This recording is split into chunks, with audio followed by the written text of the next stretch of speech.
Hello guys, ఈరోజు శనిసింగపురం వచ్చామండి. స్టార్టింగ్లోనే శనిదేవుడి ఫోటో. మేము వెళ్ళేటప్పుడు బయట చాలా అమ్ముతున్నారు, ఒక బుట్టలో పెట్టి.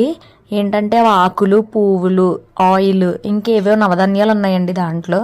అవన్నీ పట్టుకుని వెళ్ళాము. మేము తీసుకున్నాము. బుట్ట 70 రూపీస్ చెప్పాడు. తీసుకున్న తర్వాత లోపలికి వెళ్ళాక ఇలా సోలం ఉందండి, దీనికి ఆకుల దండ వేసేసి బ్లాక్ కలర్లో నవధాన్యాలు ఇచ్చాడు. అక్కడ వేసిన తర్వాత లోపలికి వస్తే ఇక్కడ ట్రైలు ఇచ్చారు. మన బుట్టలో ఉన్న మిగిలినవన్నీ ఇక్కడ వేసేసిన తర్వాత ఎదరికి నడుచుకుంటా వెళ్తే అక్కడ నూనె, ఇంకా మన దగ్గర ఏమైతే ఉన్నాయో అవి అక్కడ వేయాలి. ఇవన్నీ ఎందుకు వేయాలంటే మగవాళ్ళకున్న శని పోతుందంటండి.